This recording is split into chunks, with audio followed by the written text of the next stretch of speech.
Hello दोस्तों, welcome to Amandeep commerce classes. कैसे हैं आप सब। आज मैं आपका मैराथन का तीसरा पार्ट लेकर आया हूं, जो है सेकंड लास्ट। नेक्स्ट पार्ट में आपका पूरा मैराथन खत्म हो जाएगा। आज इस पार्ट के अंदर मैं आपको सबसे पहले कैश फ्लो कराने वाला हूं। मैंने आपको पहले बताया था इंट्रोडक्शन वीडियो में कि थर्ड बुक के अंदर मैं आपको कैश फ्लो रिवाइज कराऊंगा बहुत डिटेल के अंदर। एक एक कॉन्सेप्ट को मैं प्रैक्टिकली समझाऊंगा। तो यार प्लीज़ इस कॉन्सेप्ट को, इस लेक्चर को बहुत अच्छे से देखना। आपका कैश फ्लो बहुत ही अच्छा हो जाएगा। इसके बाद आप कोई भी प्रैक्टिकल करोगे, आप सारे प्रैक्टिकल क्वेश्चंस को रिलेट कर लोगे। ठीक है, तो बिना टाइम वेस्ट करे स्टार्ट करते हैं अपना कैश फ्लो स्टेटमेंट। देखो यार, पहले ये समझते हैं कि कैश फ्लो स्टेटमेंट क्यों है, क्यों ये चैप्टर आया, क्यों। पहला रीजन, कंपनीज एक्ट 2013 ने इसे मैंडेटरी कर दिया कंपनीज के लिए। मैंडेटरी फॉर कंपनीज, कंपनी के लिए मैंडेटरी कर दिया कि भैया हर कंपनी को अपने फाइनेंशियल्स में कैश फ्लो स्टेटमेंट डिस्क्लोज करना ही करना है। सेकंड रीजन, देखो यार एक प्रैक्टिकल रीजन बताता हूं जो इसका है। सपोज करो 2023 एंड 2024, मान लो यार 2023 में आपकी कंपनी का कैश का बैलेंस था 50,000 रुपये। 2024 में ये बैलेंस हो गया 5 लाख रुपए। 50,000 से 5 लाख मतलब 4.5 लाख की बढ़ोतरी। तो इस 4.5 लाख को जस्टिफाई कैसे करोगे। Cash flow is just a justification of such addition और deletion of your cash balance from one year to another. ध्यान रखना, अब ये कैश फ्लो हमें ये बताता है कि भाई 4.5 लाख इस तरीके से ऐड हुआ, लेस हुआ। ये जस्टिफिकेशन है हमारे इस बढ़े हुए पैसे की। जब इस 4.5 लाख रुपए में आप 50,000 मतलब ओपनिंग बैलेंस को प्लस करोगे तो आपका क्या आ जाएगा, क्लोजिंग बैलेंस। तो इससे पता चल जाएगा कि ये 4.5 लाख कैसे बढ़े, कैसे बढ़े। तो जस्ट कैश फ्लो क्या है, एक जस्टिफिकेशन है। ठीक है बेटा, कैश फ्लो बनाने का रीजन मैंने आपको दे दिया। अब हम नेक्स्ट चलते हैं, जल्दी आ जाओ। देखो यार, हर बिजनेस में ना टोटल 3 ही एक्टिविटी होती है। सबसे पहली एक्टिविटी तो होती है ऑपरेटिंग एक्टिविटी, दूसरी एक्टिविटी होती है इन्वेस्टिंग एक्टिविटी, तीसरी एक्टिविटी होती है फाइनेंसिंग एक्टिविटी। बेटा ऑपरेटिंग एक्टिविटी कौन सी एक्टिविटी होती है, बेटा वो एक्टिविटी जो आपके ऑर्डिनरी कोर्स ऑफ बिजनेस से रिलेटेड एक्टिविटी है। कौन सी activity, ordinary course of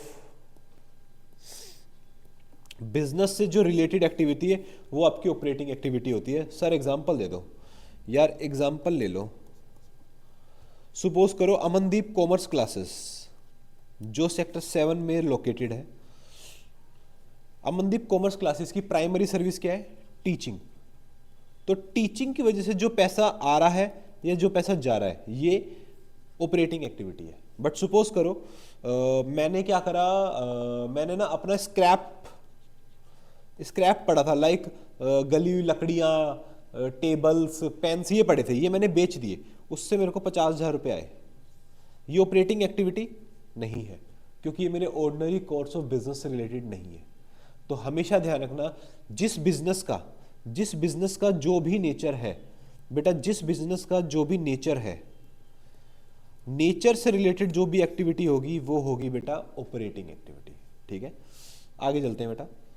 investing activity मतलब बेटा सीधा एक वर्ड लिखूंगा, purchase and sale and earning income on purchased fixed asset. कौन से एसेट, फिक्स्ड एसेट। बेटा अगर आप कोई भी परचेज कर रहे हो फिक्स्ड एसेट को, या सेल कर रहे हो, या फिर जो आपने फिक्स्ड एसेट खरीदा उस पर आपको इन्वेस्टमेंट इंटरेस्ट इनकम मिल रही है, वो आपका कहाँ आएगा बेटा, इन्वेस्टिंग एक्टिविटी के अंदर।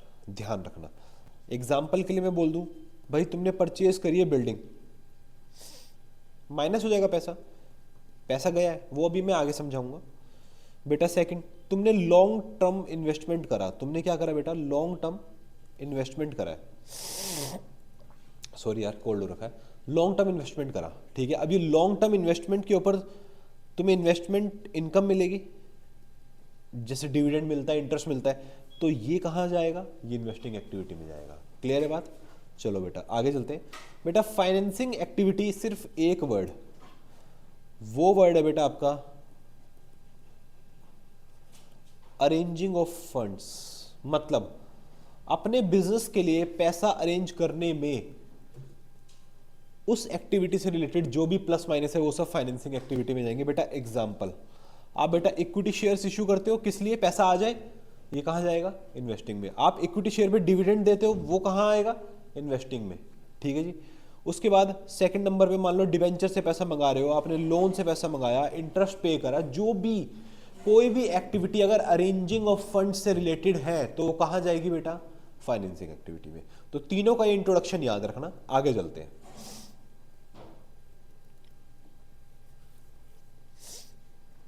बेटा नेक्स्ट टॉपिक पे आते हैं जल्दी से। अब है ना, हमें कैश फ्लो स्टेटमेंट को बनाने के लिए 3 एक्टिविटी से हम अपना कैश निकालना होता है। सबसे पहले ऑपरेटिंग एक्टिविटी से, बेटा दूसरा हमें कैश निकालना होता है इन्वेस्टिंग एक्टिविटी से, बेटा तीसरा हमें कैश निकालना होता है फाइनेंसिंग एक्टिविटी से। इन 3 एक्टिविटी से आपको कैश निकालना होता है। जो भी आपका कैश का बैलेंस आएगा उसमें आप ऐड करोगे ओपनिंग बैलेंस कैश का,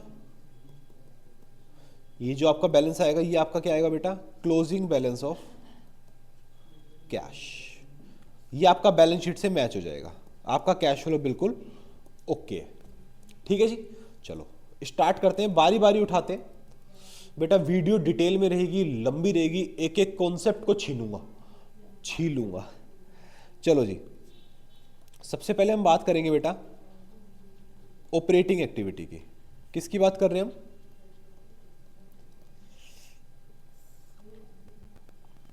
ऑपरेटिंग एक्टिविटीज। किसी को कोई दिक्कत यहां तक? ऑपरेटिंग एक्टिविटीज में बेटा टोटल 4 स्टेप्स हैं। सबसे पहले स्टेप नंबर 1, हमें निकालना होता है net profit before tax and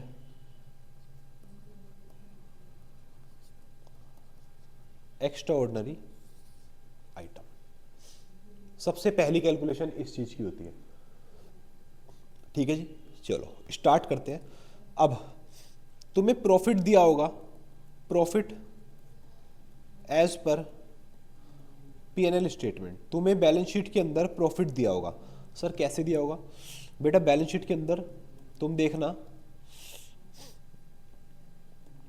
2023 दे रखा होगा, 2024 दे रखा होगा। यहां पर लिखा होगा सरप्लस। मान लो बेटा यहां लिखा 1,50,000 और यहां लिखा 2,50,000। तो इस साल का प्रॉफिट कितना हुआ बेटा? पिछले साल तो 1.5 लाख था, इस साल 2.5 लाख है। मतलब इस साल कितना हुआ है? 1 लाख का प्रॉफिट हुआ है। इस साल कितना प्रॉफिट हुआ है? 1 लाख का प्रॉफिट है। ये एज पर पीएनएल स्टेटमेंट है, ठीक है। चलो बेटा आगे चलते हैं।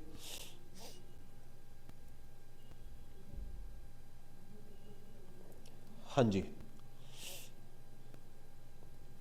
ये समझ आ गया। अब इसके अंदर हमें कुछ एडिशंस और डिलीशंस करने हैं। चलो बेटा ऐड करेंगे provision for tax for current year. अब ये क्या होता है बेटा? बेटा समझना थोड़ा सा, प्रोविजन फॉर टैक्स क्या होता है? बेटा देखो, जो आपका टैक्स होता है बिजनेस का, ये जो टैक्स है ना, सपोज करो आप बिजनेस कर रहे हो 24-25 में, तो इस साल का जो टैक्स है, इस साल का जो टैक्स है वो आप पे करते हो 25-26 में। इस साल आप क्या करते हो? पे करते हो। बट बेटा एक खर्चा तो इस साल का है, खर्चा तो इस साल का है ना। आपने 11th में एक्रूवल कॉन्सेप्ट पढ़ा होगा, उसके हिसाब से जिस साल का खर्चा हमें उसी साल में बुक करना होता है। तो टैक्स है, मान लो टैक्स आपका 25,000 रुपये है, 24-25 का। बट वो पे कब होगा? 25-26 में। मगर बेटा आपको 24-25 में रिकॉर्ड तो करना पड़ेगा। तो आपने क्या करा हुआ है, आपने जो 25,000 रुपये है ना, ये अपने प्रॉफिट में से माइनस करे हुए हैं। मतलब ये जो आपका 1 लाख प्रॉफिट आया था ना इन दोनों के बीच में, ऑलरेडी इसमें से माइनस हो रखा है। बट आप मेरे को एक चीज़ बताओ, क्या ये 25,000 रुपये कैश एक्टिविटी है? बेटा आप क्या बना रहे हो? आप कैश फ्लो बना रहे हो। कैश फ्लो के अंदर सारी एक्टिविटीज कैश वाली आएंगी, नॉन कैश वाली सारी एक्टिविटीज को हमें हटाना है। तो आप बस मेरे को ये बताओ, 25,000 जिससे हमारा प्रॉफिट कम हो रखा है, क्या ये कैश एक्टिविटी है? सर नहीं है। इसका मतलब तुम्हें अपने प्रॉफिट को 25,000 से बढ़ाना पड़ेगा। तो तुम यहाँ पे 25,000 को ऐड करोगे, provision for tax for current year. Sir हाँ जी सर, जो प्रीवियस ईयर का होगा वो तो इस साल पे किया होगा। हाँ बेटा, वो अभी आके इनकम टैक्स पेड में हम माइनस करेंगे, क्योंकि हमें कैश फ्लो इस साल का बनाना है। इस साल में जो भी गया आया हमें उसका रिकॉर्ड करना है। ठीक है, चलो आगे चलते हैं। ये आपको समझ आया होगा अभी तक, प्रोविजन फॉर टैक्स। बेटा अब आगे ऐड करोगे प्रपोज्ड डिविडेंड। अब बेटा प्रपोज्ड डिविडेंड क्या होता है, समझो मेरी बात। सबसे पहले proposed dividend for previous year. बेटा देखो, प्रपोज्ड डिविडेंड मतलब आप कभी भी इक्विटी को या प्रेफरेंस शेयर होल्डर को डिविडेंड देते हो, आप डिविडेंड डिक्लेयर करते हो। ठीक है, मान लो आपने 24-25 के अंदर डिविडेंड डिक्लेयर किया, बट ये पहले ये डिविडेंड जो आपने डिक्लेयर किया है, आपको इसको अपनी एनुअल जनरल मीटिंग के अंदर अप्रूव कराना होगा शेयर होल्डर से। किससे अप्रूव कराना होगा बेटा? शेयर होल्डर से। और 24-25 की जो एजीएम है बेटा, वो कब होगी? वो 25-26 में जाकर होगी। तो 25-26 में ये डिविडेंड आपका अप्रूव होगा, और अप्रूव होने के 30 डेज के अंदर, अप्रूव होने के 30 डेज के अंदर हम ये पेमेंट करेंगे। तो अब आप मेरे को एक छोटी सी बात बताओ, जब ये डिविडेंड अप्रूव ही 25-26 में हो रहा है, तो क्या ये 24-25 का खर्चा है? सर नहीं है। तो करंट ईयर का जो भी प्रपोज डिविडेंड है, उसका कहीं भी कोई ट्रीटमेंट नहीं होता, कहीं भी कोई ट्रीटमेंट नहीं होता, एक्सेप्ट उसका एक फुट नोट आता है बस। बट बेटा जो 23-24 का, जो 23-24 का प्रपोज डिविडेंड होगा, जो 23-24 का प्रपोज डिविडेंड होगा, वो तो इस साल में आके अप्रूव और पे हो रहा है ना, तो वो तो इस साल का खर्चा है। बट बस आप मेरे को एक चीज बता दो, सपोज करो 15,000 रुपये हमारा प्रीवियस ईयर का प्रपोज डिविडेंड डिक्लेयर किया था, इस साल का खर्चा है वो। ये 15,000 आपने भाई खर्चा है तो आपने अपने पीएनएल अकाउंट के अंदर डेबिट करा होगा, आपका प्रॉफिट 15,000 से कम है। बस मुझे ये बता दो, क्या ये कैश एंड ऑपरेटिंग आइटम है? ऑपरेटिंग एक्टिविटी में रहने के लिए दो कंडीशन सेटिस्फाई करनी पड़ेगी, एक तो कैश एक्टिविटी और ऑपरेटिंग एक्टिविटी हो। बस मुझे बता दो, क्या ये ऑपरेटिंग और कैश एक्टिविटी है? सर कैश एक्टिविटी तो है, कैश तो है। क्या ये ऑपरेटिंग एक्टिविटी है? सर नहीं। क्यों? सर अरेंजिंग ऑफ फंड्स याद आ रहा है, हमने इक्विटी और प्रेफरेंस से पैसा मंगाया था, तो हम उनको डिविडेंड दे रहे हैं, तो सर ये तो फिनेंसिंग एक्टिविटी में जाना चाहिए। यस, मगर इसने हमारे प्रॉफिट को कम करा हुआ है, तो बेटा हम क्या करेंगे, इसको ऐड करेंगे 15,000 को। That's it. चलो बेटा आगे चलते हैं, जल्दी से आ जाओ। नेक्स्ट है बेटा, आप ऐड करोगे इंटरिम डिविडेंड। बेटा इंटरिम डिविडेंड क्या होता है? बेटा प्रपोज डिविडेंड जब जो भी होता है ना, वो शेयर होल्डर से अप्रूव कराया जाता है, और वो साल के बाद एजीएम में डिक्लेयर, साल के बाद एजीएम के अंदर अप्रूव होता है।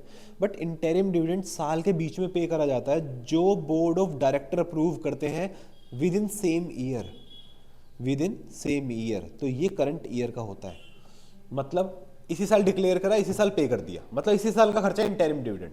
ठीक है, बोर्ड ऑफ डायरेक्टर के अप्रूव करने के विद इन 30 डेज के अंदर हम इसको पे कर देते हैं। अब एक बात बताओ, मान लो 10,000 रुपये इंटरिम डिविडेंड था। अब बताओ मेरे को, क्या ये कैश और ऑपरेटिंग एक्टिविटी है?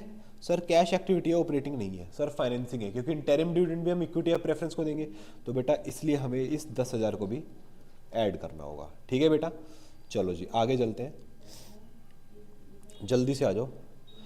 अब नेक्स्ट चलते हैं बेटा, ऐड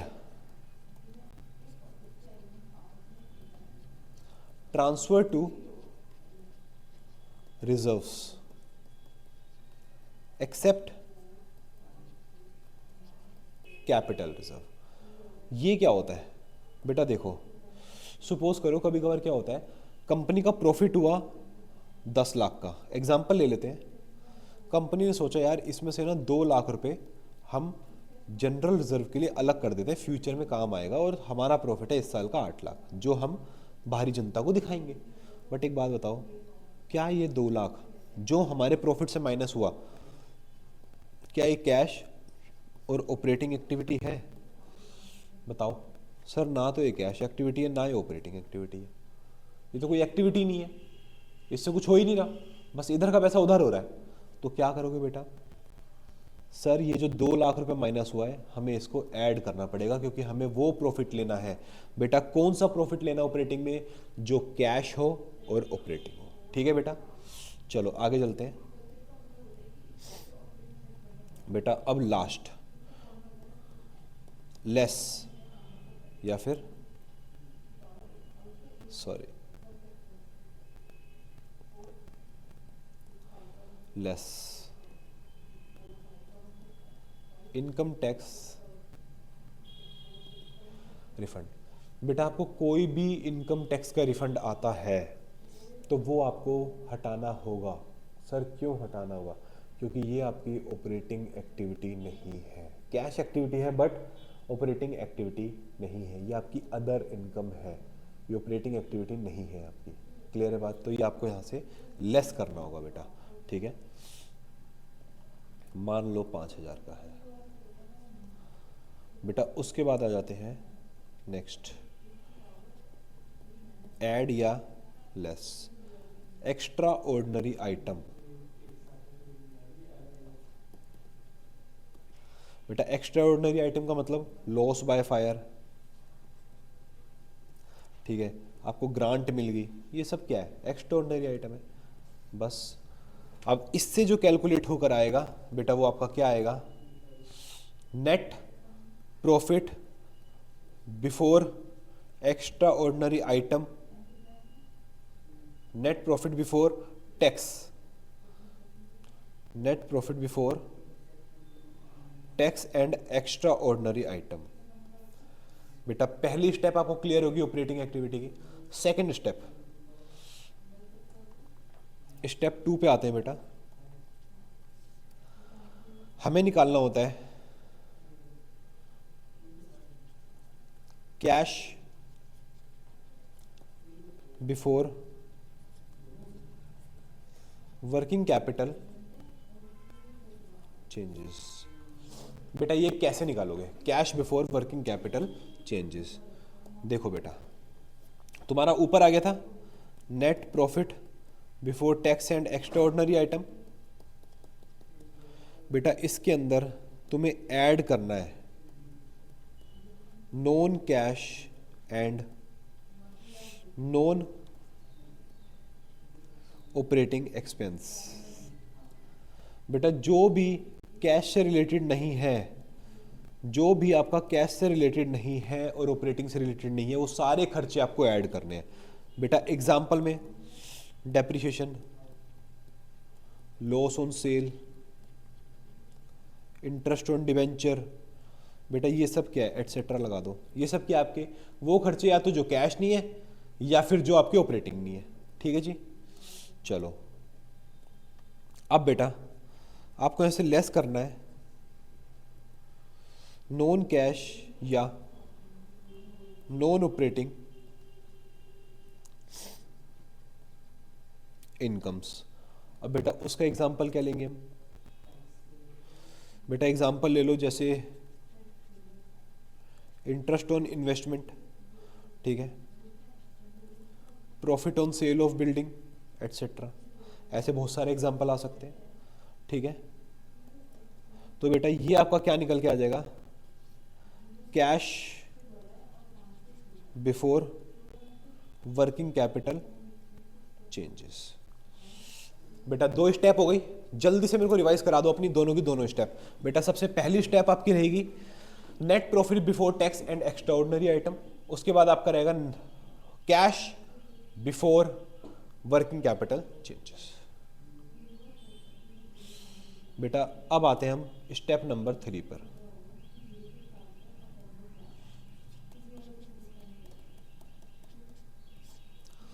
अब हम निकालेंगे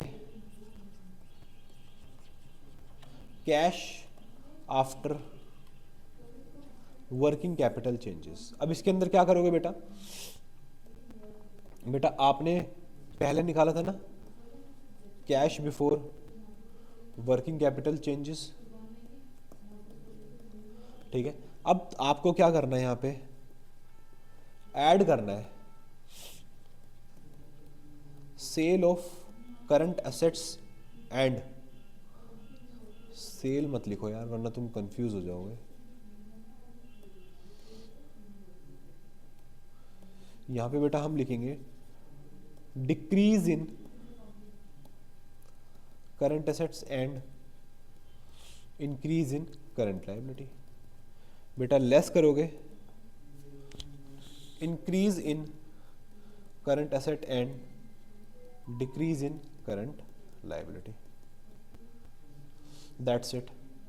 बेटा ये आपका आ जाएगा cash after working capital changes. बेटा 3 स्टेप होगी, अब हमारी लास्ट स्टेप है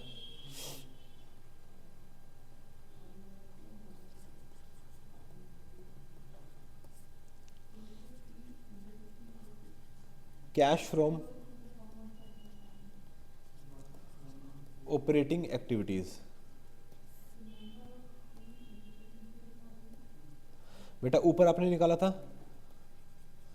cash after working capital changes, बेटा इसमें से आपको माइनस करना है इनकम टैक्स पेड। बेटा ये आ जाएगा आपका cash from operating activity, that's it. ये है बेटा हमारी ऑपरेटिंग एक्टिविटी पूरी की पूरी।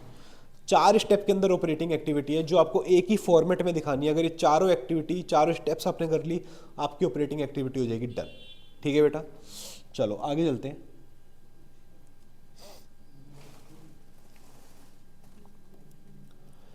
हाँ जी, ये हमने ऑपरेटिंग एक्टिविटी किया, ठीक है। अब है ना इसके साथ 2 टॉपिक ऐसे हैं जो मैं आपको सिखाना चाहता हूं अलग से बिल्कुल। टॉपिक नंबर 1,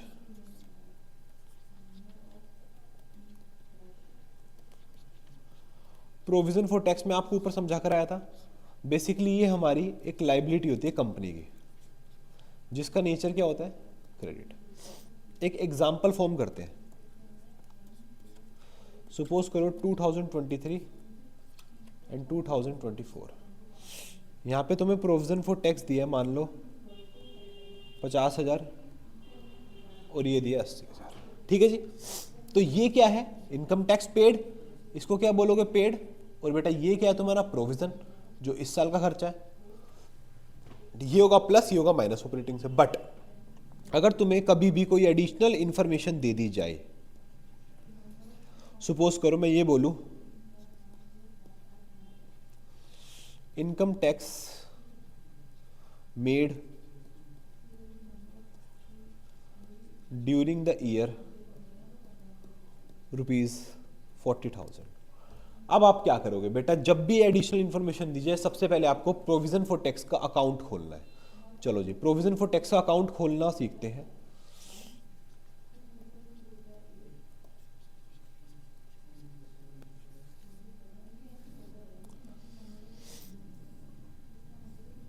ठीक है जी, ये डेबिट साइड है, ये क्रेडिट साइड है, ये पर्टिकुलर है, ये अमाउंट है, ये पर्टिकुलर है, ये आपका अमाउंट है। अब बेटा सबसे पहले opening balance by balance BD, क्योंकि नेचर क्रेडिट है तो ओपनिंग बैलेंस इसी साइड जाएगा। बेटा ओपनिंग बैलेंस कितना था इसका, 50,000, 2023 का बैलेंस। बेटा क्लोजिंग बैलेंस दिया हुआ है आपको टू बैलेंस सीडी 80,000। अब बेटा ये लाइन पढ़ो, इनकम टैक्स मेड, यहाँ पे क्या लिखा है बेटा, मेड, मतलब ये प्रोविजन फॉर टैक्स है जो इस साल और बनाया है। कितना बनाया, 40,000। बेटा बनाया है, लाइबिलिटी बढ़ी है, बढ़ी है तो क्या होगा बेटा, क्रेडिट होगा, क्योंकि लाइबिलिटी बढ़ेगी तो क्रेडिट होगा। तो बेटा यहाँ पे आप लिखोगे बाय P&L। कितना बनाया बेटा आपने? 40,000 आपने बनाया है। दैट्स इट बेटा, टोटल कर दो 90,000। 90,000। अब बेटा यहाँ क्या बचेगा? यहाँ पे लिखोगे बेटा टू बैंक, मतलब ये आपका आएगा बेटा टैक्स पेड 10,000। अब आपको ऊपर वाले बैलेंस से कोई मतलब नहीं है बेटा, ध्यान रखना इस चीज़ को बहुत ही अच्छे तरीके से बेटा। ये है आपका टैक्स पेड जो माइनस होगा ऑपरेटिंग से, और बेटा जो ये है आपका बेटा प्रोविजन फॉर टैक्स जो ऑपरेटिंग में आपका जाके प्लस होगा। तो हमेशा इस चीज़ को ध्यान रखना। अब एक चीज़ और बतानी है छोटी सी। सपोज करो बेटा इस मेड की जगह मैंने लिखा होता पेड। अब क्या करोगे आप बेटा? इस केस के अंदर पेड के अंदर ये जो अपने बाय P&L लिखा है ना, इस बाय P&L की जगह बेटा बाय बैंक आता, और इस 40,000 की मतलब ये बाय बैंक आता कि तुमने यहाँ पे पे कर दिया। क्लियर है बात? यहाँ पे आता। अब एक गधो, प्रोविजन फॉर टैक्स से थोड़ा सा ध्यान दो, जानबूझ के गलत बोला जिससे कि तुम्हें पता चले तुम क्या गलती करोगे। बेटा इस साइड हमेशा तुम्हारा प्रोविजन फॉर टैक्स आएगा, जो बन रहा है टैक्स। अगर पे हो रहा है मतलब कम हो रहा है, वो इस साइड पे आएगा। तो बेटा तुम इस साइड पर ये 10,000 नहीं लिखोगे, तुम इस साइड पर टू बैंक 40,000 लिखोगे। तो 80 और 40, यहाँ 1,20,000 माइनस 50, बेटा यहाँ आ जाता तुम्हारा P&L के अंदर 70,000। मतलब ये तुम्हारा टैक्स मेड हो जाता जो प्लस होता, और ये तुम्हारा 40,000 टैक्स पेड हो जाता जो माइनस होता। इसको ध्यान रखना। अगर आपको लगा हो थोड़ी कंफ्यूजन है तो दोबारा इस वीडियो को देखना, क्लियर हो जाएगा। ठीक है बेटा, ये समझाना था। नेक्स्ट चलते हैं।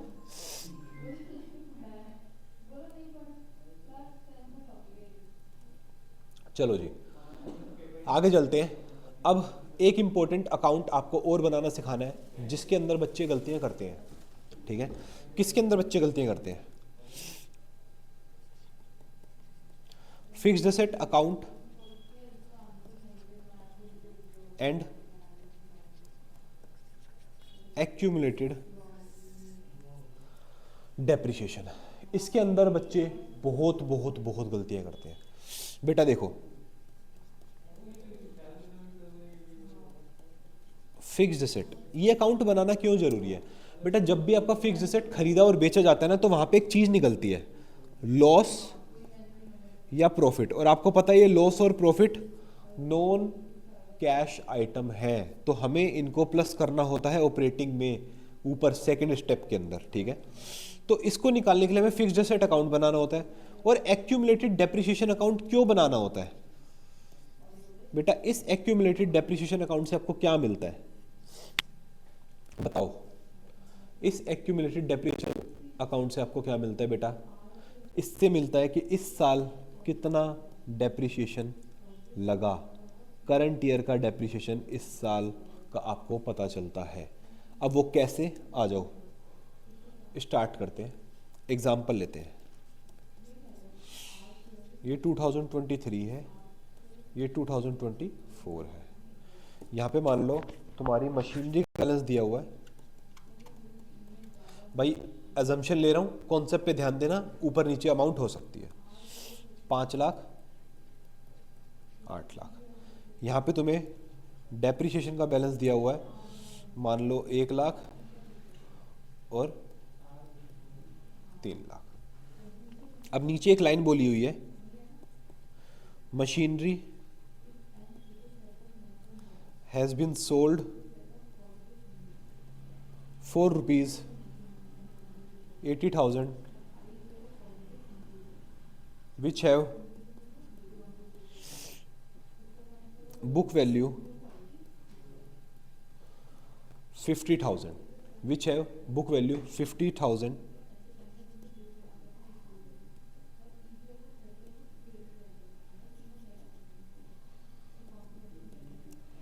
50,000। ठीक है जी, depreciation charged during the year rupees 75,000। आपको ये इंफॉर्मेशन दी हुई है। ठीक है जी, आ जाओ अब इससे सोल्व करने की कोशिश करते हैं।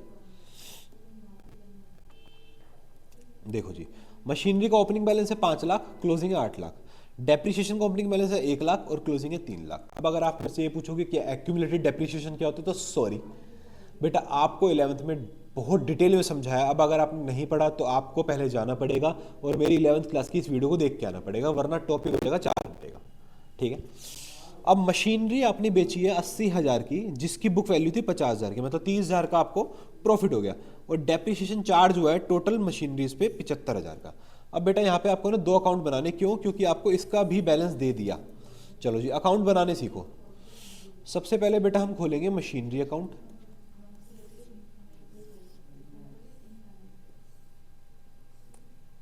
ठीक है बेटा, अब नीचे आ जाओ। बेटा नीचे आप खोलोगे एक्यूमुलेटेड डेप्रिसिएशन अकाउंट। ठीक है जी, चलो करना शुरू करते हैं जल्दी से। चलो जी, सबसे पहले मशीनरी है, एसेट है, तो टू बैलेंस बीडी। सबसे पहले ओपनिंग बैलेंसेस पुट कर दो यार इनके, 5 लाख और 8 lakh.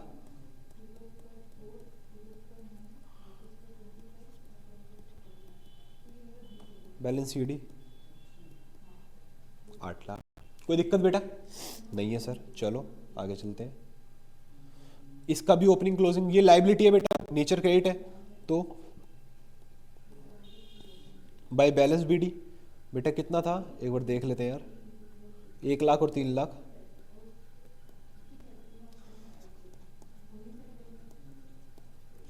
To balance CD 3 lakh. Clear है बेटा? चलो अब बेटा इसने बोला है depreciation during the year charge जो है 75,000 का डेप्रिसिएशन चार्ज जो है। तो बेटा यहां आप लिखोगे बाय P&L 70,000, क्योंकि बेटा प्रोविजन वाला क्वेश्चन है, डेप्रिसिएशन सीधा प्रोविजन अकाउंट में जा रहा है, प्रोविजन बढ़ रहा है, लाइबिलिटी है, क्रेडिट है नेचर, तो बढ़ेगा तो क्रेडिट होगा। 70,000 यहां डाल दिया। चलो बेटा डन। अब बेटा आपने एक मशीनरी है जो 80,000 की बेची है। कितने की बेची बेटा? 80,000 की। तो यहां पे आप लिखोगे बाय बैंक 80,000। अब बेटा आपको मशीनरी पे प्रॉफिट हुआ है, तो बेटा यहां लिखोगे आप टू P&L 30,000। यहां तक बेटा सारी इंफॉर्मेशन फिल कर दी, बस अब कुछ नहीं है, अब आपको बैलेंसिंग फिगर निकालना है। आ जाओ जल्दी से। चलो जी चलो,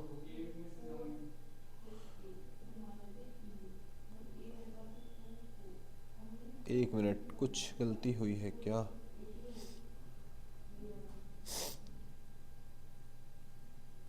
बेटा एक छोटी सी मिस्टेक है, प्लीज़ इसको सही कर लेना। मैंने बोला था नंबर में मिस्टेक हो सकती है।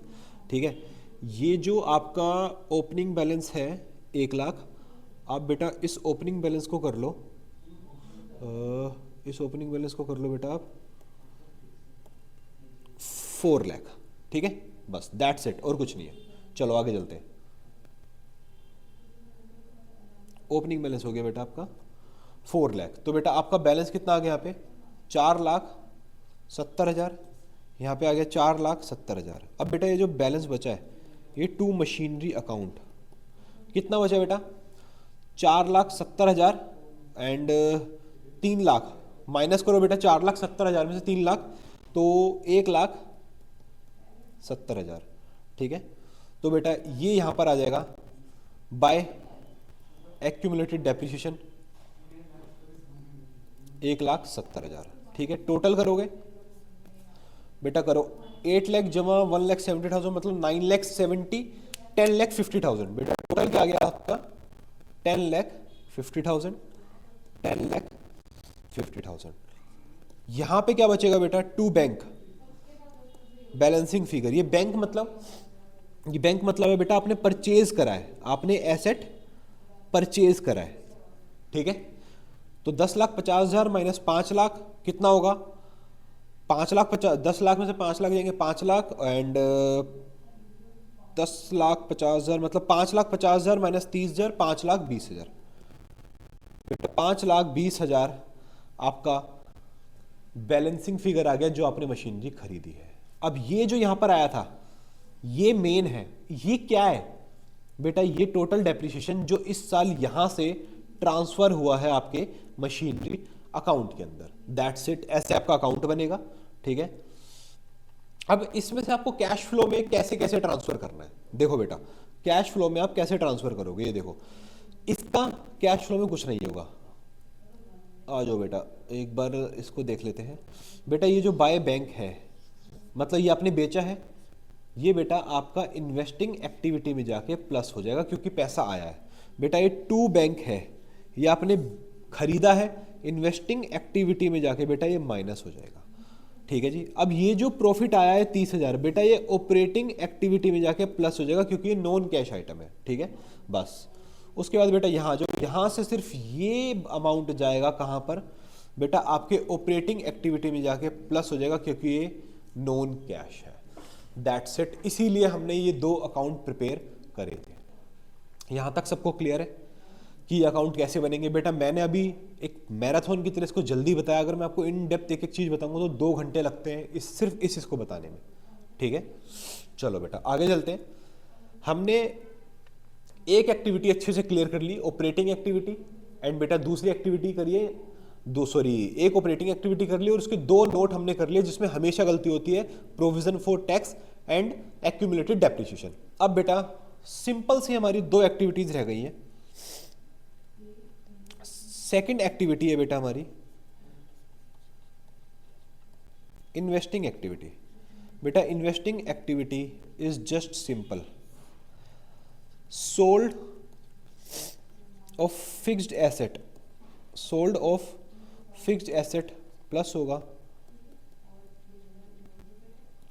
Purchase of fixed asset minus होगा कोई भी आपकी इनकम ऑन फिक्स्ड एसेट है तो वो प्लस होगी, दैट्स इट। और कुछ नहीं है बेटा इसके अंदर। थर्ड एक्टिविटी में आओ बेटा।